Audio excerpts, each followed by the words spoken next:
কিন্তু মনে রাখবেন, কিছু ইন্টারনেটে, ইউটিউব, সোশ্যাল মিডিয়ার বক্তার বক্তৃতার ডেলিভারির জন্য বলতে বাধ্য হচ্ছি যে আপনারা যে ইবাদত, আপনারা যে আমল, আপনারা যে কার্যকলাপটা ওই রাত্রিরে করেছেন, যারা উড়িয়ে দিচ্ছে সব কিছু নেই। কোথা থেকে পেল? নবী 63 বছর জীবনে কিছু খুঁজে পাওয়া যায়নি।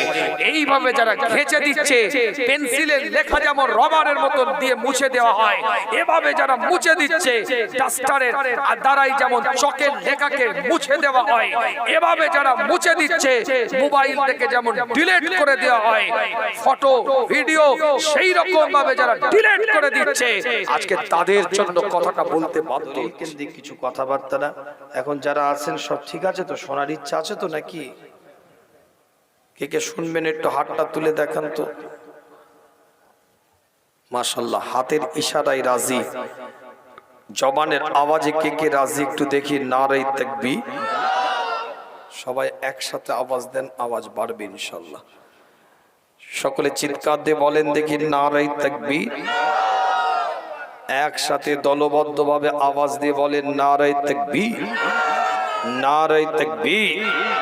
সিলসিলায়ে ফুরফুরা শরীফ, সিলসিলায়ে ফুরফুরা শরীফ, মাসলাকে মুজাদ্দিদে জামান, মাসলাকে মুজাদ্দিদে জামান, নারে তাকবীর। মাশাআল্লাহ, আল্লাহ কবুল করেন। আল্লাহ পাক কোরআনের মধ্যে জানিয়ে দিচ্ছেন, সূরাতুত তাওবা আয়াতের মধ্যে এসে গিয়েছে, নবী করিম সাল্লাল্লাহু আলাইহি ওয়াসাল্লামের উপরে আল্লাহ আয়াত নাজিল করে দিচ্ছে, ইন্না ইদ্দাত শুহুরি ইনদাল্লাহ 12 শাহরা। আল্লাহ পাক একটা বছরকে 12 ভাগে বিভক্ত করে দিয়েছেন।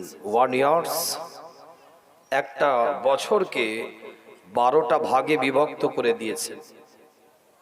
এই 12 ভাগের মধ্যে এক অংশের নাম হচ্ছে শাবান। 12 ভাগের মধ্যে এক অংশের নাম, এক ভাগের নাম হচ্ছে শাবান। যে শাবান সম্পর্কে আল্লাহ নবী আল্লাহ রাসূল বলছেন, আফজালুস সিয়াম বা'দা শাহর রমাদান শাবান লিতা'যীমি রমাদান। রমাদানের পরে সব থেকে যদি উত্তমতম রোজা রাখার মাস হয়ে থাকে সেটা হচ্ছে শাবান। লিতা'যীমি রমাদান, এটা রমাদানের একটা সম্মাননা। জোরে বল। সেই গুরুত্বপূর্ণ মাসে আপনি আমি বসে আছি। 11টা মাস একটা মানুষ একটা রুটিনে চলে। বছরের একটা মাস তার রুটিন পরিবর্তন করতে তাদের বাধ্য হতে হয় ইমানদারদের। কেন? রবের পক্ষ থেকে আল্লাহ তাদেরকে ডিক্লেয়ার দিয়েছে। সূরাতুল বাকারা 2 নম্বর সূরার 183 নম্বর আয়াতের মধ্যে আল্লাহ জানিয়ে দেয়, ইয়া আইয়ুহাল্লাযীনা আমানু কুতিবা আলাইকুমুস সিয়াম কামা কুতিবা আলাল্লাযীনা মিন ক্বাবলিকুম লাআল্লাকুম তাত্তাকুন। এক মাস রোজা রাখা আল্লাহ বাধ্যতামূলক করেছে। বছরের 11টা মাস একটা রুটিনে মানুষ চলে, তার একটা চলার ধরন একরকম থাকে, কিন্তু একটা মাস তার জন্য ব্যতিক্রমী একটা চাল চলন আনতেই হয় যদি সে মুসলমান হয়। কথা ঠিক না? প্রত্যেক 11 মাসে আপনি ঘুম থেকে উঠে চা চাইছেন, ওই রমাদানের মাসে ফজরে ঘুম থেকে উঠে চা চান? যা হয় আগে খেয়ে নেন। তো রুটিন পরিবর্তন। ভারী খাবারটা আপনি দুপুরে খান, জোহরের নামাজ পড়ে এসে ভারী খাদ্যটা। কিন্তু রমাদানের রুটিন পরিবর্তন, মাগরিবের পরে আপনি ভারী খাবারটা খাচ্ছেন আজান দেওয়ার সাথে সাথে। তাহলে এই যে রুটিনের একটা পরিবর্তন দেখা যাচ্ছে, এই রুটিনটা পরিবর্তন করার আগে আল্লাহ নবী আল্লাহ রাসূল বলছেন, লিতা'যীমি রমাদান, রমাদানের সম্মানের জন্য আমি আল্লাহ শাবানটাকে দিয়েছি। নবী করিম সাল্লাল্লাহু আলাইহি ওয়াসাল্লাম বলছেন, রমাদানের সম্মাননা এটা, এটা প্রস্তুতি, রমাদানের প্রস্তুতি। একটা জীবন একরকম ভাবে চলেছে, হঠাৎ করে ওই জীবন থেকে রুটিনটা পরিবর্তন হলে শারীরিকভাবে একটা মানুষ হয়তো একটু সাময়িক কিছু সমস্যা দেখা দিতে পারে। তাই শাবানে যদি ইবাদতের মধ্যে একটু নেক প্র্যাকটিস করে নেন, যেমন প্লেয়ার মাঠে নামার আগে দেখবেন সাইড লাইনে একটু দৌড়ে গাটা ঘামিয়ে নেয়, ঠিক ওই রকম মূল পর্বে ফরজ ইবাদত করার আগে শাবানের ইবাদতের দ্বারাই নিজেদের রুটিনটাকে একটু সাজিয়ে যদি নিতে পারেন, টিউনিং করে নিতে পারেন, তাহলে ফরজ ইবাদত করতে অসুবিধা হবে না। তাই রাসূল বললেন লিতাযীমে রমাদান, এটা রমাদানের সম্মাননা হিসাবে আল্লাহ পাক পৃথিবীর ঈমানদারদেরকে দিয়েছে। শুধু এটা বললেন না, আল্লাহ নবী আল্লাহ রাসূল বললেন শাবান হচ্ছে আমার মাস আর রমাদান হচ্ছে আল্লাহর মাস। জোরে বলবেন, জোরে বলবেন না? আল্লাহ নবী আল্লাহ রাসূল সাহাবায়ে হুজুরদের সাথে আলাপ আলোচনা করে, সাহাবায়ে হুজুরদের সাথে কথাবার্তা বলতে থাকে। আল্লাহ নবী মুহাম্মদ রাসূলুল্লাহ সাল্লাল্লাহু আলাইহি ওয়াসাল্লামের আহলিয়া আম্মা জান আয়েশা সিদ্দিকা রাদিয়াল্লাহু তাআলা আনহা আল্লাহ নবী আল্লাহ রাসূলের সম্পর্কে এলান করে দেয়। আমার নবী যখন শাবানের চন্দ্রটা দেখতেন, মুস্তাফা যখন শাবানের চাঁদটা দেখতেন, তাজেদার আরাম যখন শাবানের চাঁদটা দেখতেন, মদিনার দোলা যখন শাবানের এই চন্দ্রটা দেখতে গেলেন, রাসূল রোজা রাখা আরম্ভ করে দিতেন। হুজুর রোজা রাখা, সিয়াম পালন করা আরম্ভ করে দিতেন যতক্ষণ পর্যন্ত আমার নবী সওয়ালের চাঁদটা না দেখতেন, ঈদুল ফিতরের চাঁদটা হুজুর না দেখতেন, আমার রাসূল রোজা রাখা বন্ধ করতেন না। এমন অনেক বছর গেছে আমার নবী টানা 2 মাস রোজাটা পালন করেছে। একটু দলিল আদিল্লা কথা শোনা অভ্যস্ত তো নাকি? বলবো তো, একটু ঘাটাঘাটি করে কথা কিছু বলবো তো নাকি? কেন সব রকমের রুচি তো সবার সমান নয়। জলসার মাহফিল গুলোকে বিভিন্ন রকম আমরা বানিয়ে ফেলেছি, নিজেরাই বানিয়ে ফেলেছি, সেটা বক্তাদের মধ্যে থেকে হোক বা শ্রোতাদের মধ্যে থেকে হোক। আমি তো সব থেকে দোষী করব শ্রোতাদেরকে। কি বলছেন আপনি? আমরা কি আমাদের জানলে কেন পড়ছেন? আপনারা ওয়াজ করছেন আর আমাদের জানলে পড়ছেন। আরে তোমার শোনার যদি রুচি থাকতো, আমি ভুলভাল বক্তব্য দিয়ে 2 ঘন্টা কেটে যেতে পারতাম না। আমার কথা কিছু বুঝতে পারছেন? শ্রোতার যদি শোনার রুচি থাকতো, সুন্দর ভালো জিনিস শুনবো, খাওয়ার যেমন রুচি আছে ভালো জিনিস খাবো, ঠিক ওই রকম শোনারও রুচিটা যদি সুন্দর হতো, যে আমি আবল তাবল কথা শুনবো না, বডি ল্যাঙ্গুয়েজ করে বাজার গরম করা কথা শুনবো না, নোংরা ভাষার দ্বারাই জলসার মাহফিলে লোক জমানোর নেকেট গল্প করা শুনবো না, এর রুচি যদি শ্রোতারা চেঞ্জ করত, বক্তাদের ব্যান্ড বেজে যেত।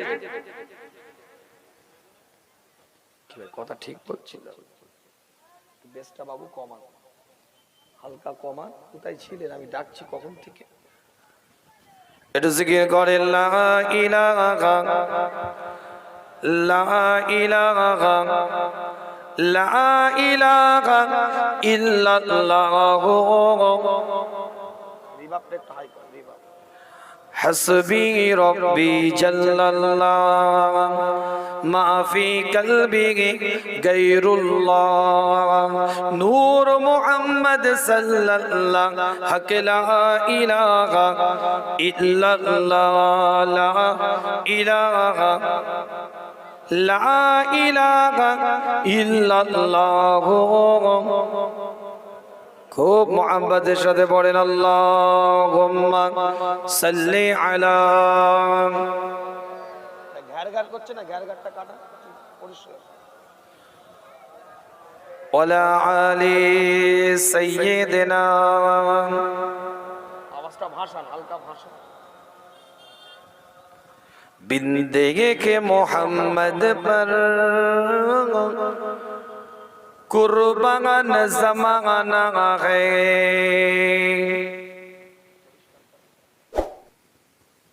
बिंदगी के मोहम्मद पर कुर्बान ज़माना है। जिस जिस को भी देखा है ओ उनका दीवाना है बिन देखे मोहम्मद पर कुर्बान ज़माना है जिसको भी देखा है ओ उनका दीवाना है रोज़ा के जो आका का जन्नत का ओ टुकड़ा है रोज़ा के जो आका का जन्नत का ओ टुकड़ा है हुज़ूरे में तो अम्मा की रहमत का खजाना है हुज़ूरे में तो अम्मा की रहमत का खजाना है बिंदगे के मोहम्मद पर कुर्बान ज़माना है अल्लाहुम्मा सल्ली अला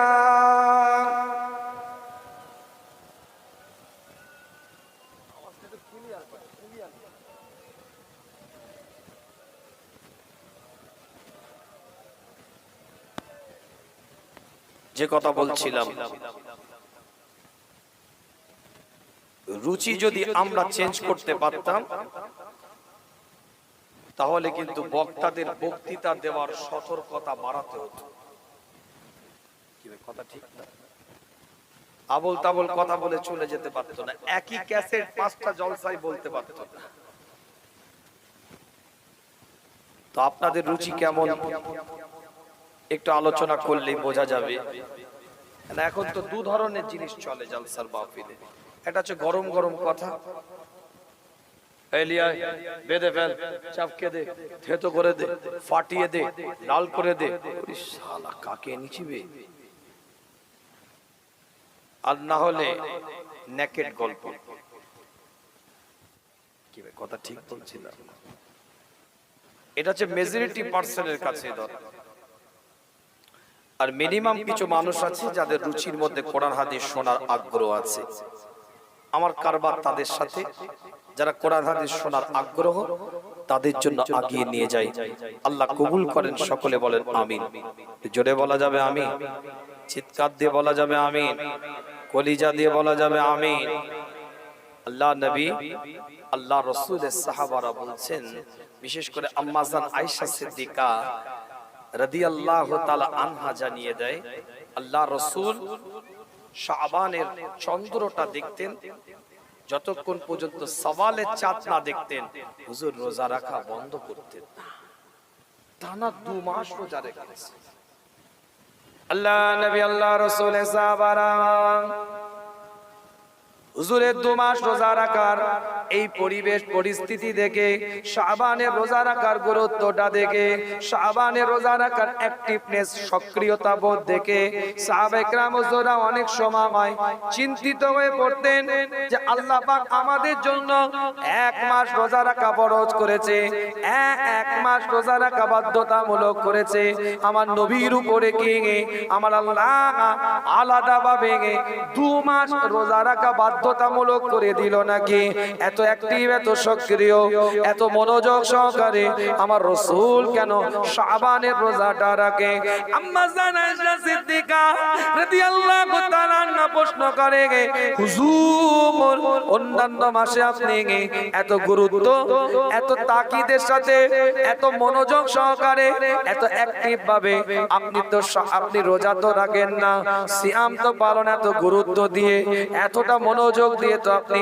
শাবানের মতো অন্যান্য মাসে তো আপনি রোজা রাখেন না শাবানে কেন এত গুরুত্ব দিয়ে এত বেশি বেশি করে রোজাটা রাখেন এত বেশি বেশি করে সিয়ামটা পালন করেন আল্লাহ নবী আল্লাহ রাসূলের আহলিয়ার দিকে তাকিয়ে আম্মা জানের দিকে লক্ষ্য করে নবী মুহাম্মদুর রাসূলুল্লাহ সাল্লাল্লাহু আলাইহি ওয়াসাল্লাম জানিয়ে দেন আয়েশা শোনো আল্লাহ পাক এই মাসে এমন একটা রাত দিয়েছে সেই রাতের মধ্যে আল্লাহ বান্দার আযালটাকে লিপিবদ্ধ করে বান্দার যে পরবর্তী হায়াতটা কতটা হবে বছরের এই আযালটা মৃত্যুর লিপিবদ্ধ করে দেয় আমি রাসূল চাই আমার আল্লাহ আমার আযালটাকে রোজাদার অবস্থায় যেন লিপিবদ্ধ করে। আল্লাহ নবী আল্লাহ রাসূলের আহলিয়ার দিকে লক্ষ্য করে নবী মুহাম্মদুর রাসূলুল্লাহ সাল্লাল্লাহু আলাইহি ওয়াসাল্লাম জানিয়ে দেন আয়েশা শোনো আল্লাহ পাক এই মাসে এমন একটা রাত দিয়েছে সেই রাতের মধ্যে আল্লাহ বান্দার আযালটাকে লিপিবদ্ধ করে বান্দার যে পরবর্তী হায়াতটা কতটা হবে বছরের এই আযালটা মৃত্যুর লিপিবদ্ধ করে দেয় আমি রাসূল চাই আমার আল্লাহ আমার আযালটাকে রোজাদার অবস্থায় যেন লিপিবদ্ধ করে গুরুত্বপূর্ণ রাত।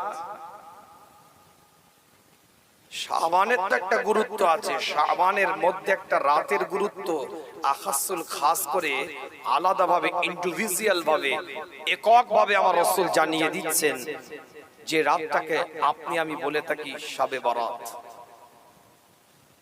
এখন ইন্টারনেটের যুগ, ওয়েবসাইটের যুগ, ফেসবুকের যুগ, বিভিন্ন বক্তার বক্তৃতা ডেলিভারি শুরু হয়ে গেছে জায়েজ না জায়েজ, হালাল হারাম দিয়ে। শবে বরাতের ফজিলত আর বলার দরকার নেই, কারণ রাত তো অতিক্রম হয়ে গেছে, আবার 1 বছর পরে আসবে।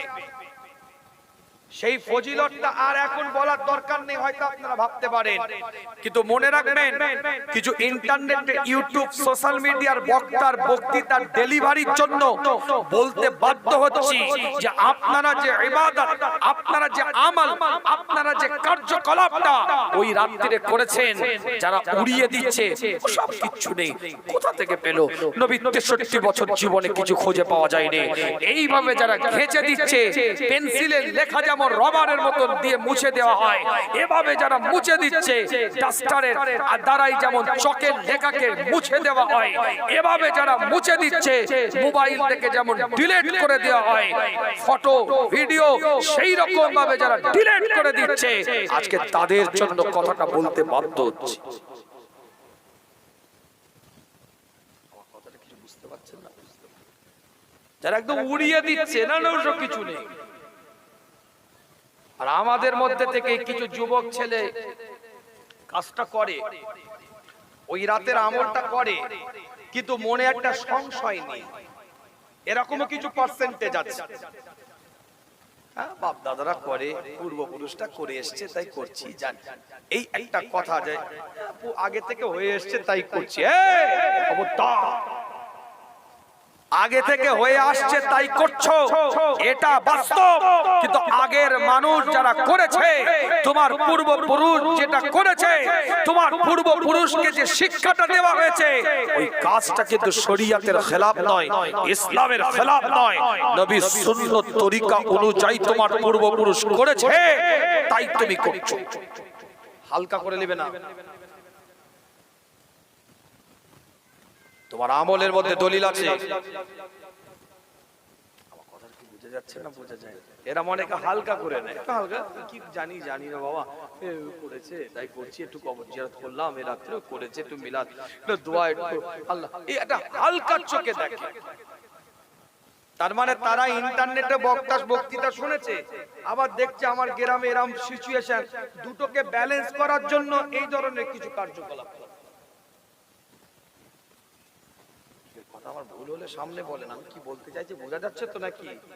একটু ডিপে যাবো তো নাকি, না সাদা মাটা কথা বলে চলে যাবো? শুনবেন তো একটু নাকি? কে কে শুনবেন? একটু হাতটা তুলেন তো দেখি। আপনাদের তো মনে হচ্ছে হাওয়া খুব খারাপ। হাতের ইশারায় রাজি, আর একটা জবান দিয়ে আওয়াজ দেন দেখি, নারে তাকবীর। সকলে একসাথে আওয়াজ দিয়ে বলেন নারে তাকবীর। সিলসিলায়ে ফুরফুরা শরীফ, সিলসিলায়ে ফুরফুরা শরীফ, নারে তাকবীর। খুব আলোচনাটা বোঝার চেষ্টা করুন। যারা বলছে শবে বরাত বলে কিছু কোরআনে নাই, এক শ্রেণীর মানুষের দাবি, আমি তাদের দাবি অনুযায়ী একমত না। কোরআনের প্রথম থেকে শেষ পর্যন্ত কোন শবে বরাত বলে কোনো শব্দ নেই, যেমন নামাজ বলে কোনো শব্দ নেই, যেমন রোজা বলে কোনো শব্দ নেই, যেমন ফেরেশতা বলে কোনো শব্দ নেই, যেমন দোজখ বলে কোনো শব্দ নেই, যেমন বেহেশত বলে কোনো শব্দ নেই। তাহলে নামাজ শব্দ কোরআনে নাই, কিন্তু ওটা সালাত আছে তাই নামাজ বলা যাচ্ছে। কথা ভালো করে বুঝবেন। রোজা শব্দ কোরআনে নাই, সিয়াম আছে, আপনি রোজা বলছেন অসুবিধা নাই। ফেরেশতা কোরআনে নাই, কেন এগুলো ফার্সি শব্দ, কোরআন আরবিতে নাযিল হয়েছে। মালায়েকা আছে, ফারিস্তা বলা যাচ্ছে। দোজখ কোরআনে নাই, জাহান্নাম আছে, দোজখ বলা যাচ্ছে। বেহেশত কোরআনে নাই, জান্নাত আছে, বেহেশত বলা যাচ্ছে। তাহলে শবে বারাতটা কি দোষ করলো? সূরাতুদ দুখান 3 নম্বর আয়াতে আল্লাহ বলছেন লাইলাতুল মুবারাকা, মুবারাকপূর্ণ রাত। হযরত ইকরামা রাদিয়াল্লাহু তাআলা আনহু থেকে riwayat, লাইলাতুল মুবারাকা লাইলাতুল নিসফ মিনাশ শাবান। এই লাইলাতুল নিসফ মিনাশ শাবান এই শব্দটা হচ্ছে হাদিসের ভাষা, আর কোরআনের ভাষায় হচ্ছে লাইলাতুল মুবারাকা। নামাজ না থাকলেও সিয়াম নামে থাকার কারণে যদি বলা যেতে পারে, রোজা শব্দ না থাকলেও, আপনার নামাজ না থাকলেও সালাত নামে শব্দ থাকার কারণে যদি বলা যেতে পারে, রোজা না থাকলেও সিয়াম নামে শব্দ থাকার কারণে যদি রোজা বলা যেতে পারে, ফেরেশতা না থাকলেও মালাইকা নামে থাকার কারণে যদি ফেরেশতা বলা যেতে পারে, দোজখ না থাকলেও জাহান্নাম নামে থাকার কারণে যদি বলা যেতে পারে, বেহেশত না থাকলেও জান্নাত নামে থাকার কারণে যদি বলা যেতে পারে, শবে বারাত নাই কিন্তু লাইলাতুল মুবারাকা আছে, তাহলে এই শব্দ বলা যাবে না কেন? আমার কথাটা বোঝা যাচ্ছে না? বোঝা যায় না। আরবিতে এটাকে বলা হয় নিসফ শাবান, শাবানের মধ্য রজনী। মালায়াতে বলা হয়, মালায়া ভাষায় নিসফুশ শাবান। তুর্কি ভাষায় বলা হয় বিরাতে কান্দিলি। উপমহাদেশের বুকে ভারতীয় এলাকায় বলা হয় এই মাসটাকে, এই মাসের ওই রজনীটাকে, রাতটাকে শবে বারাত, যেটা ইমাম তিরমিজি রাহমাতুল্লাহ আলাইহি জামে তিরমিজির মধ্যে, সুনানে তিরমিজির মধ্যে, কুতুবুস সিত্তার একটা কিতাব, সিয়াসিত্তার একটা কিতাব, ইমাম তিরমিজি রাহমাতুল্লাহ আলাইহি একটা বাব, একটা অধ্যায়, একটা লেসন, একটা অনুচ্ছেদ তৈরি করেছেন। তিনি নাম দিলেন বাবু মা জা ফি লাইলাতুন নিসফি মিনাশ শাবান। এই 14 তারিখের দিনগত রাত মধ্য শাবানের নাম দিয়ে হযরতে ইমাম তিরমিজি রাহমাতুল্লাহ একটা বাব, একটা অনুচ্ছেদ, একটা পরিচ্ছেদ, একটা অধ্যায়, একটা লেসনকে তৈরি করে দিয়েছে। জোরে বলে আল্লাহ নবী, আল্লাহ রাসূল, সাহাবায়ে হুজুরদের সাথে আলাপ আলোচনা করে, সাহাবায়ে হুজুরদের সাথে কথাবার্তা বলতে থাকে। আল্লাহ নবী নবী মুহাম্মদুর রাসূলুল্লাহ সাল্লাল্লাহু আলাইহি ওয়াসাল্লাম জানিয়ে দেন এই শাবানের মধ্যে রজনীর কথা হুজুর আমার এলান করে দেয়। এই রাত্রিতে আমার আল্লাহ পাক প্রথম আসমানে সে বান্দাকে ডাকে কি আমার কাছে রিজিক চাও, আমি আল্লাহ থেকে রিজিকটা দান করে দেব। কি আমার কাছে সন্তানটা চাও, আমি আল্লাহ থেকে সন্তানটা দান করে দেব। কি আমার কাছে সম্পত্তিটা চাও, আমি আল্লাহ থেকে সম্পত্তিটা দান করে দেব। কি তোমরা কি চাও, আমি আল্লাহ তাই তোমাদেরকে দান করতে থাকবো। এই শাবানের মধ্য রজনীর রাতটার মধ্যে আল্লাহ পাক বান্দাকে প্রথম আসমানে এসে ডাকতে থাকে, এক একজনের আশাকে আমার আল্লাহ পূরণ করে দিতে থাকে। শুধু তো বলে দিলে হবে না, রেফারেন্স দিতে হবে, দলিল দিতে হবে। আসেন এক একটা দলিলের দিকে এগিয়ে যায়। কষ্ট করে যখন আপনারা বসে আছেন, আমিও কিছু কষ্ট করে আলোচনা আপনাদের কাছে করে যাই, দলিল ভিত্তিক কিছু কথা বলে যাই। কিতাবটা খুলে দেখেন, বুখারীর হাদিস বলি, মুসলিমের হাদিস বলি, আবু দাউদের হাদিস বলি, ইবনে মাজার হাদিস বলি, সিয়াসিত্তার কিতাবগুলো খুলে দেখেন, পরিষ্কার অক্ষরে লেখা আছে আল্লাহ নবী আল্লাহ রাসূলের উপরে এক একটা কোরআনের আয়াত নাযিল হয়েছে। আল্লাহ নবী হাদিসের দ্বারা প্রমাণ করে দেয়। সহিহ বুখারী 1145 নম্বর হাদিস, সহিহ বুখারী পরিষ্কার করে 6321 নম্বর হাদিস, বুখারী শরীফ 7494 নম্বর হাদিস, মুসলিম শরীফ 1808 নম্বর হাদিস, আবার 1813 নম্বর হাদিস, মিসকাতুল মাসাবিহ 1223 নম্বর হাদিস, হযরত আবু হুরায়রা রাদিয়াল্লাহু তাআলা আনহু থেকে হাদিসটা রওয়ায়াত।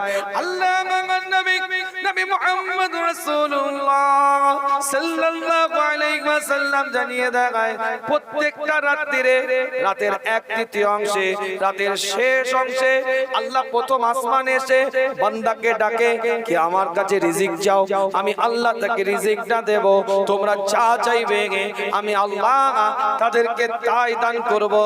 প্রত্যেকটা রাত্রিরে শেষ অংশে আল্লাহ বান্দাকে ডাকে, কিন্তু এই রাত্রির খুসুসিয়াতটা কি, এই রাত্রির সাথে অন্য রাত্রির পার্থক্যটা কি?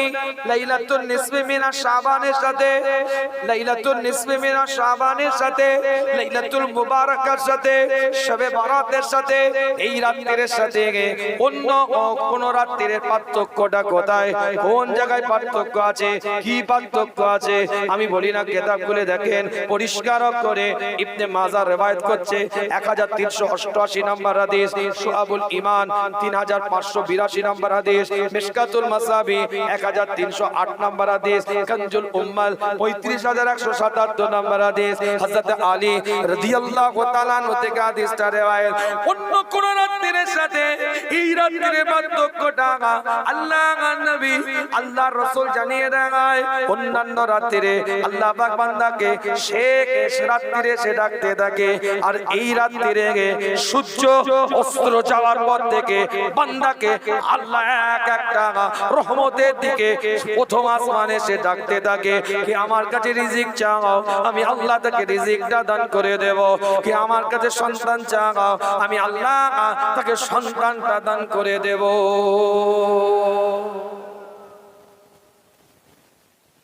পার্থক্য বুঝলেন? অন্য রাত্রির 1/3 অংশে এসে তাহাজ্জুদের ওয়াক্তে আল্লাহ ডাকে, আর লাইলাতুল নিসফি মিনা শাবানের রাত্রিরে সূর্য অস্ত যাওয়ার পর থেকে ডাকে। তাহলে এই রাত্রির আলাদা গুরুত্ব আছে না নাই? হাদিস থেকে দলিল দিলাম না বানোয়াটি কথা বললাম? এক একটা দলিল আপনাদের খেদমতে ছোট্ট ছোট্ট করে বলে দিয়ে যাওয়া হয়। কিতাবটা খুলে দেখেন পরিষ্কার করে লেখা আছে, যে রাতটা আপনি আমি অতিক্রম করে আসলাম, যে রাতটা আপনি আমি অতিবাহিত করে আসলাম, কত রকম কত পদ্ধতিতে কত সিস্টেমে আপনি আমি অতিবাহিত করে আসলাম।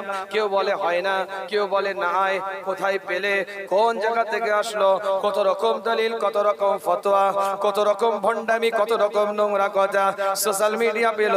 আপনার ইউটিউব, ফেসবুক বিভিন্ন ভাবে মানুষের কাছে বিভিন্ন রকম ভাবে উপস্থাপন করতে শুরু করলো। Little learning is dangerous thing, অল্প বিদ্যা ভয়ঙ্কর। উর্দুতে একটা কথা আছে, নিম হাকিম খতরায়ে জান, নিম মৌলবী খতরায়ে ঈমান। উর্দুতে একটা কথা আছে, অল্প আপনার অল্প শিক্ষার নিম হাকিম, ছোটখাটো ডাক্তার হাতুড়ে ডাক্তারের পাল্লায় পড়লে, ইমানে ছোটখাটো হাতুড়ি ডাক্তারের পাল্লায় পড়লে শরীরের খারাপই হয়ে যেতে পারে। আপনার কি বলে, নিম হাকিম খতরায়ে জান, জানের খতরা হয়ে যেতে পারে।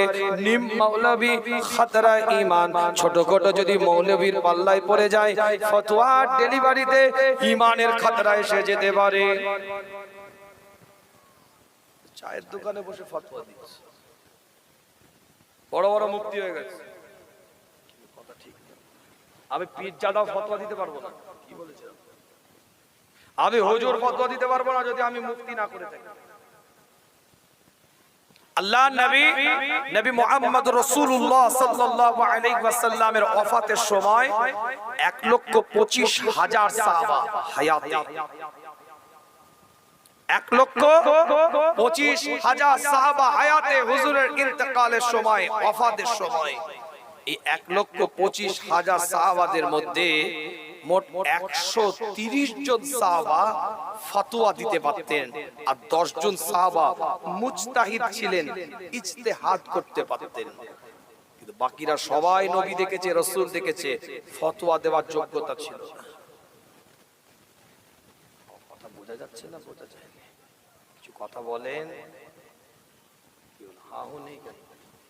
কথা কিছু বোঝা যাচ্ছে না? বোঝা যায়নি? আমি তো রোবট নয়, আর আপনার চাবি দেওয়া পুতুল নয়, চালিয়ে দিয়েছেন আমি চলতে থাকি। আপনাদের অ্যাক্টিভনেস, সক্রিয়তা বোধ, মনোযোগ, শোনার, এটা আমার আলোচনা করতে ভালো লাগবে। কথা ঠিক না? কিতাবটা খুলে দেখেন এই রাত্রির গুরুত্ব সম্পর্কে এলান হয়ে যাচ্ছে। ইবনে মাজাহ রওয়ায়াত করেছে, তিনি তানার সুনানের মধ্যে প্রথম অধ্যায় 445 নম্বর পৃষ্ঠা, বাজ্জার রওয়ায়াত করেছে আল মুসনাদের মধ্যে প্রথম অধ্যায় 157 নম্বর পৃষ্ঠা 107 নম্বর হাদিস। আহমদ ইবনে হাম্মাল তিনি তার মুসনাদে রওয়ায়াত করেছে, ইবনে আবি আসিম তিনি তার সুনানে রওয়ায়াত করেছে, ইবনে হিব্বান তিনি তার সহিহর মধ্যে রওয়ায়াত করেছে, তাবরানী আল মুজাম আল কবির গ্রন্থে রওয়ায়াত করেছে, আল মুজাম আল আওসাত গ্রন্থের মধ্যে রওয়ায়াত হয়েছে, ইবনে খুজাইমা কিতাবুত তাওহীদের মধ্যে পরিষ্কার করে রওয়ায়াত করে দিয়েছে। এতগুলো হাদিসের কিতাব রওয়ায়াত করেছে 8 জন বিশিষ্ট সাহাবার দ্বারা হাদিসটাকে রওয়ায়াত করা হয়েছে। হযরত আবু মুসা আশআরী, আউফ ইবনে মালিক, আব্দুল্লাহ ইবনে আমর, মুআজ ইবনে জাবাল, আবু সালাবা আল খুশাইরি, হযরত আবু হুরায়রা, আম্মা জান আয়েশা সিদ্দিকা, হযরত আবু বকর সিদ্দিক রাদিয়াল্লাহু তাআলা আনহু, এই মোট 8 জন সাহাবা দ্বারা হাদিসটাকে রওয়ায়াত করা হয়েছে। আল্লাহর নবী মুহাম্মদুর রাসূলুল্লাহ সাল্লাল্লাহু আলাইহি ওয়াসাল্লাম জানিয়ে দেয়, কিতাবটা খুলে দেখেন, পরিষ্কার করে লেখা আছে, ইন্নাল্লাহা লা ইয়াত্তালিউ ফি লাইলাতিন নিসফি মিনাশ শাবান ফায়াগফিরু লিজামিইল খালকিহি ইল্লাল মুশরিকিন আও মুশাহিন। আল্লাহ নবী আল্লাহ রাসূল জানিয়ে দেয়, এই রাতে আমার আল্লাহ বান্দাদের উপরে রহমতের দৃষ্টিতে তাকায়, এই রাতে আমার আল্লাহ বান্দাদের জন্য রহমতের দৃষ্টিতে তাকায় এবং ফায়াগফিরু লিজামিইল খালকিহি, এই রাতে আমার আল্লাহ সবাইকে maaf করে দেয়, ইল্লাল মুশরিকিন আও মুশাহিন, দুই ব্যক্তি ছাড়া যারা শিরকের সাথে যুক্ত আছে, কুফরের সাথে যুক্ত আছে, শিরকিয়াতের গন্ধ যাদের ঈমানের মধ্যে আছে, আকীদার মধ্যে আছে, আমলের মধ্যে আছে, আল্লাহ পাক তাদেরকে ক্ষমা করেন না। আও মুশাহিন, আর যে ব্যক্তিগুলো, যে মানুষগুলোর অন্তরের মধ্যে বিন্দু পরিমাণ হিংসা রয়ে গিয়েছে, আল্লাহ তাদেরকে ক্ষমা করে না। ভালো করে বুঝবেন হাদিসটা। 17টা হাদিসের কিতাব সংকলন করেছে, 8 জন সাহাবা থেকে হাদিসটা রিওয়ায়াত। এই রাত্রিরে, কোন রাত্রিরে? যেই রাত্রিরে আমার আল্লাহ প্রথম আসমানে এসে ডাকে, শবে বরাতের রাত্রিরে, লাইলাতুন নিসফি মিনাশ শাবানের রাত্রিরে আল্লাহ সবাইকে ক্ষমা করে দেয়, দুই শ্রেণীর মানুষ ছাড়া, যাদের অন্তরের মধ্যে শিরকিয়াতের গন্ধ আছে, ইবাদতের মধ্যে, আমলের মধ্যে, আর যাদের দিলের মধ্যে সর্ষে পরিমাণ হিংসা আছে, এই দুই শ্রেণীর মানুষকে আল্লাহ এই রাত্রিরে ক্ষমা করেন না। শিরকিয়াতের একটা পরিচয় দিই আপনাদেরকে, শিরকটা কি বলা হয়েছে, ইল্লাল মুশরিকিন আও মুশাহিন। আল্লাহ নবী আল্লাহ রাসূলের সাহাবা হযরত মুআজ ইবনে জাবাল থেকে হাদিসটা রিওয়ায়াত, এই হাদিসটা বুখারী রিওয়ায়াত করেছে, মুসলিমও রিওয়ায়াত করেছে। ইমাম বুখারী রাহমাতুল্লাহ আলাইহি, ইমাম মুসলিম রাহমাতুল্লাহ আলাইহি এই হাদিসটা দুজনই তানার কিতাবে সংকলন করেছে, মুত্তাফাকুন আলাইহি হাদিস দ্বারা প্রমাণিত। হযরত মুআজ ইবনে জাবাল থেকে হাদিসটা রিওয়ায়াত। আল্লাহর নবী আল্লাহর রাসূলের সঙ্গী হয়ে হযরত মুআজ ইবনে জাবাল উটের পিঠের উপরে সওয়ারি হয়ে আগিয়ে যাচ্ছে। হযরত মুআজ ইবনে জাবাল বলে, আমি এবং আমার রাসূল একই উটের উপরে অবস্থিত, আমি এবং আমার রাসূলের যে দূরত্ব, সেই দূরত্বটা হচ্ছে একটা উটের লাগামের এই প্রান্ত থেকে ওই প্রান্ত, এর থেকেও আমি আমার নবীর নিকটে বসে আছি। আল্লাহ নবী আল্লাহর রাসূল আমার দিকে তাকিয়ে আওয়াজ দিয়ে বললেন, ইয়া মুআজ। আমি আওয়াজ দিলাম, লাব্বাইক হুজুর, আমি হাজির আছি। কি বলছেন আপনি, বলেন। আল্লাহ নবী আল্লাহর রাসূল সুম্মা সারা'a সাআতা, আরেকটু আগিয়ে গেলেন, আবার ডাকলেন, ইয়া ইয়া মুআজ, আমি একই রকম ভাবে উত্তর দিলাম লাব্বাইক। হুজুর হাজির আছে। তুম্মা সারা সাআতা, হুজুর আরেকটু আগিয়ে গেলেন, আবার ডাকলেন ইয়া মুআজ, আমি একই রকম ভাবে উত্তরটা দিলাম লাব্বাইক। হুজুর হাজির আছে, আপনি কি বলছেন বলেন। আল্লাহর নবীর এতটা নিকটে আমি বসে আছি, এতটা নিকটে আমি মুআজ ইবনে জাবাল বসে আছি, কিন্তু নবী আমাকে 3 বার ডাকলেন। আমি মুআজ তখনই চিন্তা করেছি আমার নবী কিছু গুরুত্বপূর্ণ কথা এলান করবে, কিছু গুরুত্বপূর্ণ কথা আমাকে জানাবে। কেন এত গুরুত্বপূর্ণ কথা আছে বলে হুজুর আমাকে 3 বার ডেকেছে। আল্লাহর নবী নবী মুহাম্মদুর রাসূলুল্লাহ সাল্লাল্লাহু আলাইহি ওয়াসাল্লাম হযরত মুআজ ইবনে জাবালের দিকে লক্ষ্য করে প্রশ্ন করে দিলেন, হাল তাদরি মাল হাক্কাল্লাহি আলা ইবাদিহি। কিতাবের riwayat-এর মধ্যে পাওয়া যায় হযরত মুআজ ইবনে জাবালকে জিজ্ঞাসা করলেন, তোমার কি জানা আছে একটা বান্দা হিসাবে তার রবের প্রতি, তার খোদার প্রতি, তার আল্লাহর প্রতি ওই বান্দাটার দায়িত্বটা কি, এটা কি তোমার জানা আছে? একটা বান্দা হিসাবে আল্লাহর প্রতি কি দায়িত্ব এটা তোমার জানা আছে? আমরা বান্দা তো নাকি? কথা বলেন, এতটা সাইলেন্ট হয় না। আমরা আল্লাহর বান্দা তো নাকি? এটাও হ্যাঁ হু দেন। তাহলে বান্দা হিসাবে আল্লাহর প্রতি কিছু দায়িত্ব আছে না নাই? আছে না নাই? কি দায়িত্ব? স্বামী স্ত্রীর প্রতি একটা দায়িত্ব থাকে, স্ত্রী স্বামীর প্রতি একটা দায়িত্ব থাকে, সন্তান পিতামাতার প্রতি একটা দায়িত্ব থাকে, পিতামাতার সন্তানের প্রতি একটা দায়িত্ব থাকে। আপনি আমি আল্লাহর বান্দা, এই বান্দা হিসাবে আল্লাহর প্রতি কি দায়িত্ব, সেটাই প্রশ্ন করেছে মুআজ ইবনে জাবালকে। হাল তাদরি, তোমার কি জানা আছে মাল হাক্কাল্লাহ আলা ইবাদিহি, একজন বান্দা হিসাবে রবের উপরে তার দায়িত্বটা কি? মুআজ ইবনে জাবাল বলছে, আল্লাহু ওয়া রাসূলুহু আ'লামু, আল্লাহ এবং তার রাসূল জানে, আমি বলতে পারবো না হুজুর, আপনি বলেন। আল্লাহ নবী আল্লাহ রাসূল মুআজ ইবনে জাবালের দিকে লক্ষ্য করে বলেন, এই মুআজ ইবনে জাবাল একটা বান্দা হিসাবে,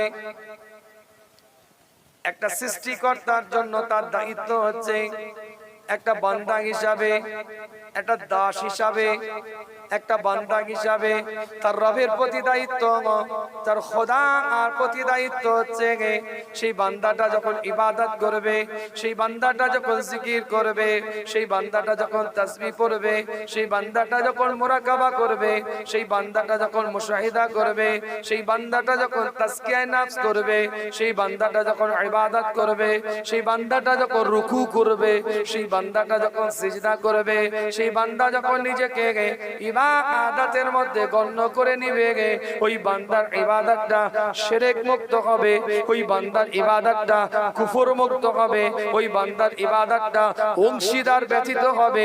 এই অংশীদার ব্যতীত ইবাদত, শিরক মুক্ত ইবাদত, কুফর মুক্ত ইবাদত করাটা একটা বান্দা হিসাবে রবের প্রতি তাদের দায়িত্ব হয়ে যায়।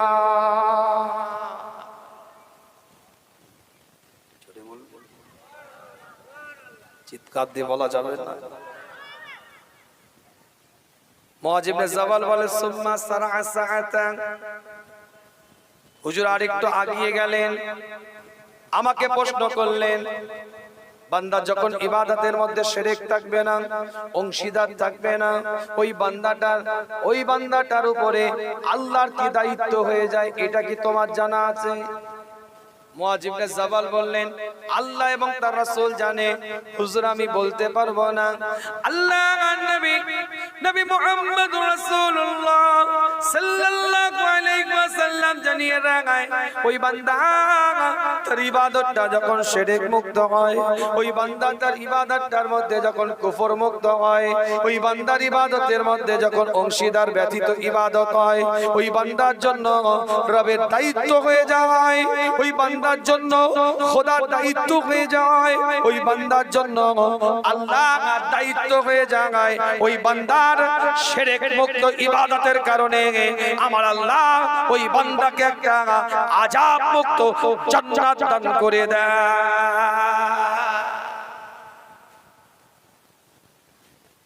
বান্দার যখন ইবাদতটা শিরক মুক্ত হয়, এই শিরক মুক্ত ইবাদতের জন্য আযাব মুক্ত একটা জান্নাত আল্লাহ দান করে দেয়। কথা বুঝতে পারছেন? হাত জোর করে বলি, এতে যদি খুশি না হন আপনাদের পায়ে ধরে বলে যাচ্ছে, আপনাদের পীরের আওলাদ দিন বুঝেন, শরিয়াত বুঝেন, ইসলাম বুঝেন, ইসলামের নীতি আদর্শ বুঝেন। ইসলাম খেল তামাশা করার জিনিস নয়। বারবার অনুরোধ করছি, রেসমের রেওয়াজ শুধুমাত্র পালন করে গেলাম, এটার নাম ইসলামের আদর্শ নয়।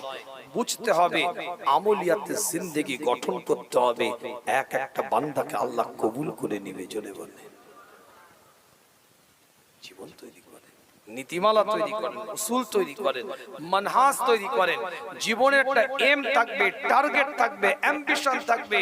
বুকে হাত দিয়ে বলেন, 20 বছর, 30 বছর, 40 বছর ওয়াজ শোনার পরে কি পেলাম, কি নিলাম? বুকে হাত দিয়ে বলেন, এত গ্রামে, পাড়ায়, মহল্লায় ওয়াজ, মাহফিল, নসিহত, শবে বরাতের জলসা আলাদা, শবে মেরাজের জলসা আলাদা, মুহররমের জলসা আলাদা, মসজিদ কমিটি আলাদা, আপনার মাদ্রাসা কমিটি আলাদা, 16 আনা কবরস্থানে জলসা আলাদা, গোটা গ্রাম নিয়ে একটা ওয়াজের মাহফিল সেটা আলাদা। এত জলসা, এত ওয়াজ মাহফিল হওয়ার পরেও রেজাল্টটা কি দাঁড়াচ্ছে নিজের বিবেককে প্রশ্ন করুন।